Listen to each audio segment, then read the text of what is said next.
ngo ntitwikebagura ntago dukorera bayari ntidukorera dagoni ntidukorera shera ntidukorera katika jina la Yesu. Ntabwo izo mana arizo dukorera, twe dukorera Imana ivuga, dukorera Imana ikora, dukorera Imana yihagije. Imana yacu ntabwo isaba ngo wikebagure, Imana yacu isaba ngo ubanze uce bugufi mu mutima, ubanze usabane nayo mu mutima, aho waba uri hose wasabana n'Imana.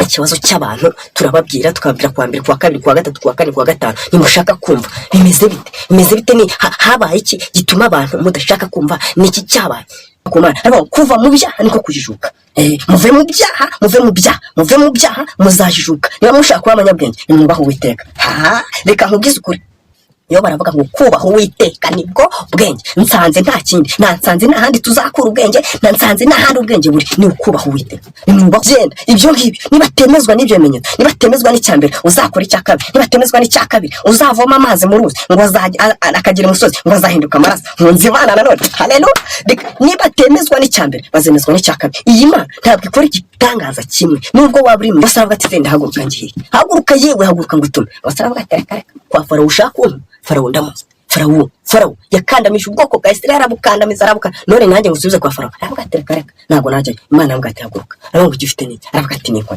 haleluya aravuga ati si harimo abantu bize harimo abantu basomye ariko wasanga discipline bafite hanze ayiwe Mana ugasanga umuntu arakomeye ariko kureka ikintu runaka usanga umusinzi mu muhanda usanga yimeze nk'ikigoryi usanga ntiwamenya icyo ari cyo ukareba ugasanga nta discipline namba ariko gusa uraho inka byararangiye yego niko bize ninde wagushutse ku ntambara zarangiye turi mu isi dufashe igihe mu ntambara haguruka wituza ukwiye gusenga ugasenga ukageza ku gupfa kugeza upfuye uvuye mu mubiri utagikora nibwo ukwiye kurekeraho gusenga ubundi ugomba gusenga haba ku manywa ugasenga haba nijoro ukazisi yayandi iki cyari cyaroze kiroga ngo nugeze aho kiravuga ati reka mbabwire amazi si yayandi ndakurahiye amazi si yayandi uva ko nigenje amazi si yayandi ndabona ibintu byakomeye ndabona ibintu byanze ndabona ibintu noneho dukeneye ubundi bufasha rero niforume rwose kakaniforume ka kera ka cotoni yagakubisemo yabakubitamo kama Imana irangiza ukibaza se nongeye gusubira mu ishuri abantu benshi ntabwo agaciro ariko aravuze ngiye gusubira kwiga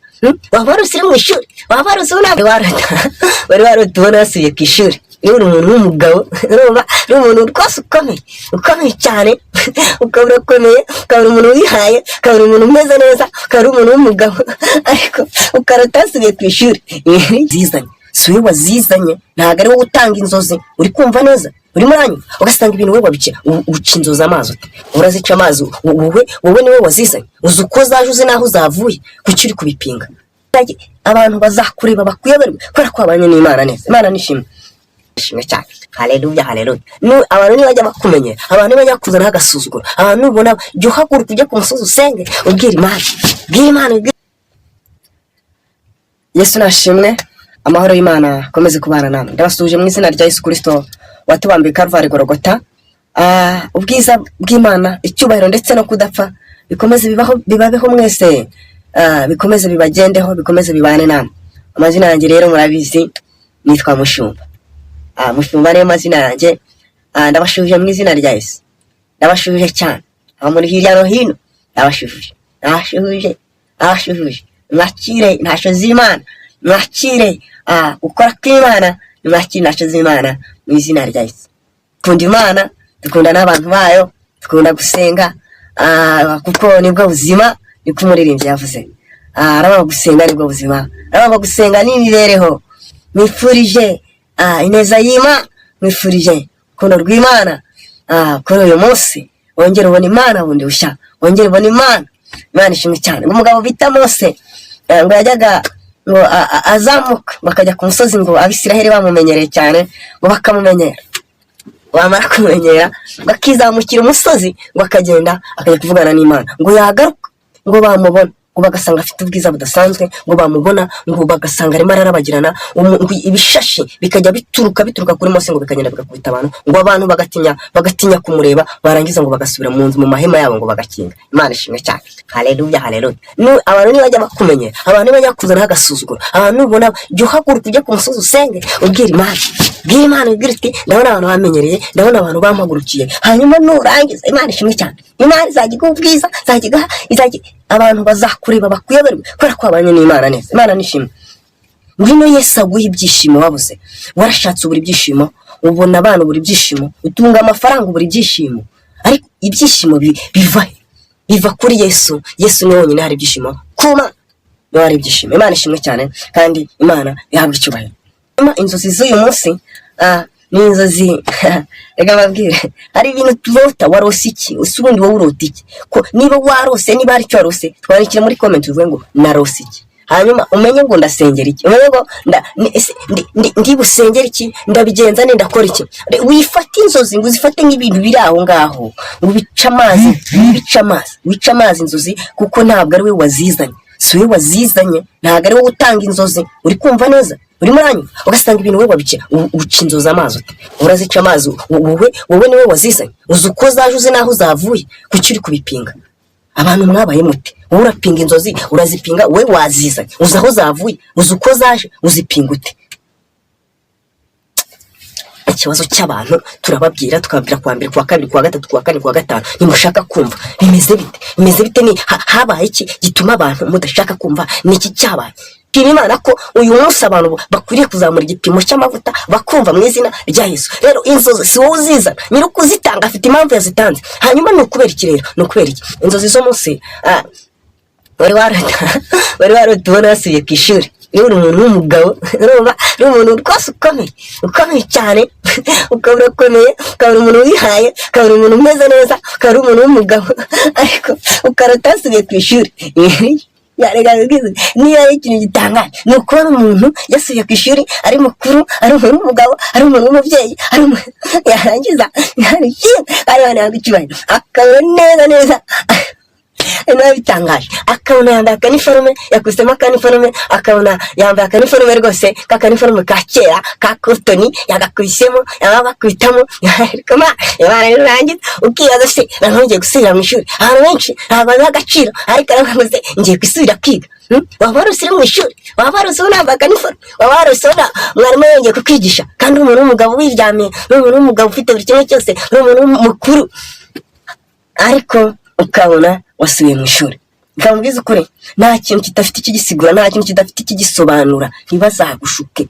Ariko Imana yacu ishimwe, Imana yacu ko abantu ishuri mu ishuri, abantu barari mu ishuri. Buriya ikigeragezo kimwe ni ukuvuga ngo iyo urose ubona uri mu ishuri wambaye iniforume, bishatse kuvuga iki? Bisobanura ngo hari ibigeragezo ushobora kuba ugiye guhura nabyo, hari intambara ushobora kuba ugiye guhura nazo, kuko iyo umuntu ari ku ishuri ubundi nyine ni ku ishuri. Iyo uri ku ishuri ntubaho uko ushaka, iyo uri ku ishuri urategekwa, iyo uri ku ishuri ugendera mu mategeko, iyo uri mu ishuri baragutegeka, iyo uri mu ishuri bagukoresha ibyo bashaka.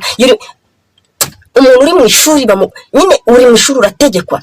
Rero ujye witwara ute mu ishuri? Uri kwitwara ute mu ishuri ryawe? Urimo uritwara ute? Uri mu ishuri ariko ntuzi ukuntu ugomba kwitwara.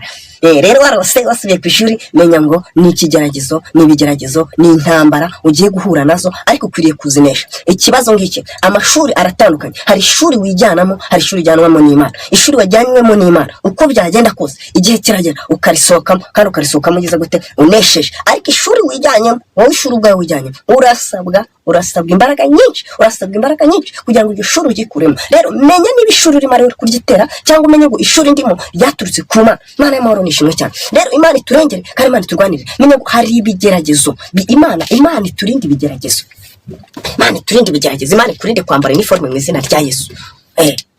Ariko kandi niba inemeka ibyo bintu bibamo, senga kuko nta kindi kizanesha ibyo byose, nta kindi kizakubita hasi ibyo byose, nta kindi kizatesha agaciro ibyo byose. Ni ugusenga Imana. Haguruka usenge kuko urugamba rurakomeye. Haguruka usenge. Amazi si ayandi. Iki cyari cyaroze kiroga ngo nigeze aho kiravuga ati reka mbabwire, amazi si ayandi, ndakurahiye. Amazi si ayandi uva ko nigenje, amazi si ayandi. Ndabona ibintu byakomeye, ndabona ibintu byanze, ndabona ibintu noneho dukeneye ubundi bufasha. Rero ugamagaze kuko amazi si ayandi. Amazi si yayandi. Ishuri wagize gute? Warikandagiye, uritwara uterera. Inama ya mbere ni ukuza imbere y'Imana ugasenga. Inama ya mbere ni ukuza imbere yera ugasenga, ugafata ibihe byo gusenga wiyiriza ubusa, ukavuga ngo Mana nubwo bimeze gutyo. Ni ukuvuga ngo niba ubibonye ntibivuze ko deja wamaze kubijyamo, ahubwo Imana irimo irakwereka ngo haguruka usenge kuko urugamba rurakomeye. Ariko abantu mwabaye mute kuko wowe uricara ugatimaza. Imana yaguhaye icyo kunywa, iguha ibyo kurya, iguha umugore mwiza, iguha buri kimwe cyose, iguhereza abana, urangije uricaye urangaho gusa, uraho ibintu byararangiye. Yego niko biza. ninde wagushutse ku ntambara zarangiye turi mu isi dufashe igihe mu ntambara. Haguruka wituza, ukwiye gusenga, ugasenga ukageza ku gupfa, kugeza upfuye uve mu mubiri utagikora, nibwo ukwiye kurekeraho gusenga. Ubundi ugomba gusenga, haba ku manywa ugasenga, haba nijoro ugasenga, haba mu icuraburindi, haba imvura igwa, haba mu zuba, haba mu mpeshyi, haba ukwiriye gusenga Imana, ukwiriye guhaguruka ugasenga Imana. Ibyo nzitwazo muzana ngo ndi mu kazi, ngo ndananiwe, ngo ninjabuka nere, ndakubwiza ndirukana abo bazimu ndabirukanye, nirukanye abo badayimoni, nirukanye uwo mwuka mubi ugushuka yuko unaniwe, umwuka mubi ugushuka aho waba uri hose. Niyo waba wicaye muri office wakicara ugahamagara Imana, ariko ninde wababwiye?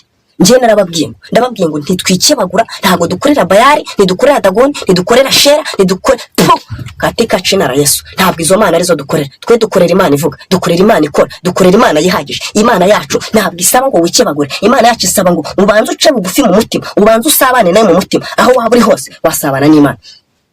Imana ishimwe kandi Imana ihabwe icyubahiro. Ndavuga ngo haguruka usenge kuko urugamba rwakomeye, haguruka usenge kuko urugamba rwakomeye. Amazi ntabwo ari yayandi. Reka dusome ijambo ry'Imana. Tusome ijambo ry'Imana kuko ibyo twakora byose tudasomye ijambo ry'Imana nta kintu na kimwe byaba bimaze, nta kintu na kimwe byabivuze tudasomye ijambo ry'Imana. Ijambo ry'Imana turarisanga ni igitabo cya 2 cya Mose cyo kuva. Nyamara ngo kuva ni ukusohoka, ni ukugenda. Kandi iyo umuntu ari kugenda, iyo umuntu ari kuva, kugenda ni urugendo, unyine watangiye urugendo. Hari icyo utumva, uvuga ngo hari aho uri kuva, hari naho uri kujya. Kandi reka mbabwire iki, niba mutari munakize, Imana ifite aho ituvana, ifite n'aho itujyana. Ntabwo twe turi inzererezi, ntituri mayibobo, ntituri no. Twebwe dufite Imana, ifite aho ituvana, ifite n'aho itujyana. Iyo tujya twe turahazi, iyo tujya turahazi, nabashimiye mu izina rya Yesu. Aho tujya turahazi, dufite aho tujya, dufite aho twakurikiye, ashoboye ibintu byose, agira neza bagaca bukira uyu mwana. Ni rurangiza rwa burundu. Umunsi agira ibintu arangiza mu izina rya Yesu. Imana ishimwe kandi Imana ihabwe icyubahiro. Reka dusome ijambo ry'Imana twumve icyo Imana idushaka. Ni igitabo cya 2 cya Mose cyitwa kuva.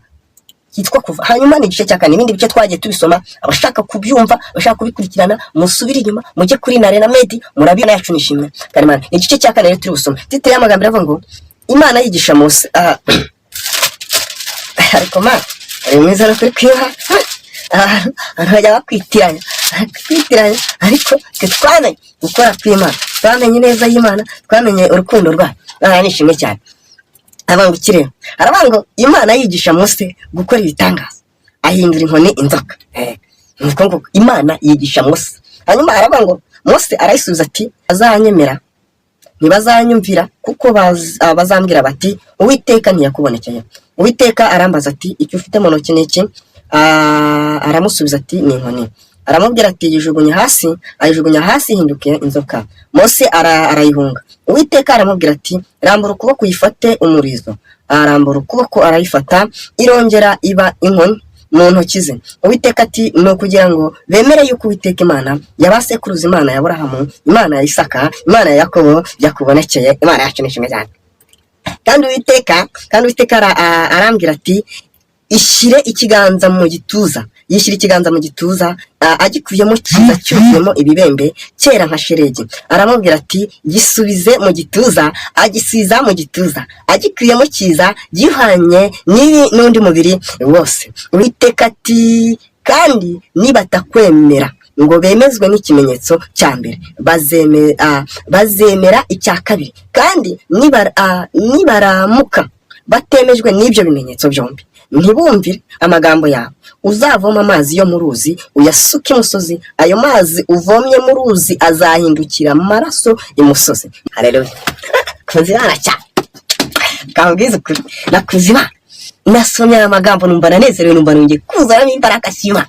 Uzura imbaraga z'Imana, soma ijambo ry'Imana wumva uburyohe bw'Imana. Dore impamvu atacyumva uburyohe bw'Imana, ntibagisoma ijambo. Abantu babaye zarutiri, abantu babaye mu mitima yabo babaye nk'ibigiga. Urumva bigize abantu ntibamenye uko bameze, ntimugikunda Imana, ntimugisoma ijambo ry'Imana, kumva ibintu by'ibipatosi, kumva ibintu biramarutse, kumva ibintu bitangiye kuza muri wowe. Imana yacu nishimwe. Haleluya. Hanyuma ngo Mose, Imana yigisha Mose. Reka nkubwize ukuri, nkwifurije kwigishwa n'Imana. Imana ni kwigisha.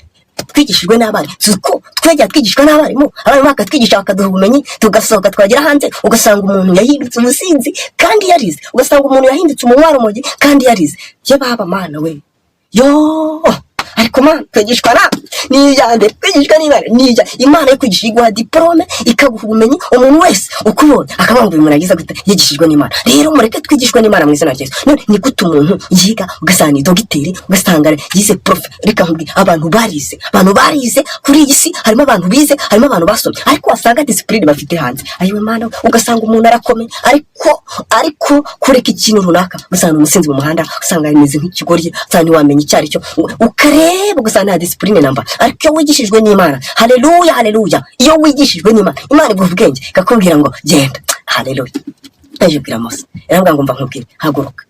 Mose aravuga ati genda haguruka ngiye haguruka yewe haguruka ngo itume. Mose aravuga ati reka kwa Farawo ushaka Farawo ndamuzi Farawo yakandamije ubwoko bwa Isirayeli arabukandamiza arabuka none nanjye ngusubize kwa Farawo. Aravuga ati reka ntabwo najya. Imana aravuga ati haguruka. Aravuga ngo ufite niki? Aravuga ati niko haleluya. Aravuga ati kirambika hasi ngo bihindutse inzoka. Aravuga ngo Farawo Mose agira ubwoba wagize ubwo. Aravuga ati witinya wongera uyegere ngo arayifata amaze kuyifata ngo yanzoka birongera hinduka inkoni. Icyo kibi gitangaza cyane ngo icya kabiri ngo bikoze inkoni mu gituza ngo bikoze ikiganza mu gituza wagikuye ngo kikuraho cyaho cyahindutse ibibembe gusa kongera gisubizaho wagisubije ngo gihinduka nk'umubiri usanzwe. Aramubwira Imana yamubwira umvuga Imana yamubwira aravuga ngo genda ibyo ngibyo nibatemezwa n'ibyo bimenyetso nibatemezwa n'icyambere uzakora icya kabiri nibatemezwa n'icya kabiri uzavoma amazi mu ruzi ngo akagira umusozi ngo azahinduka amaraso nkunze Imana nanone haleluya.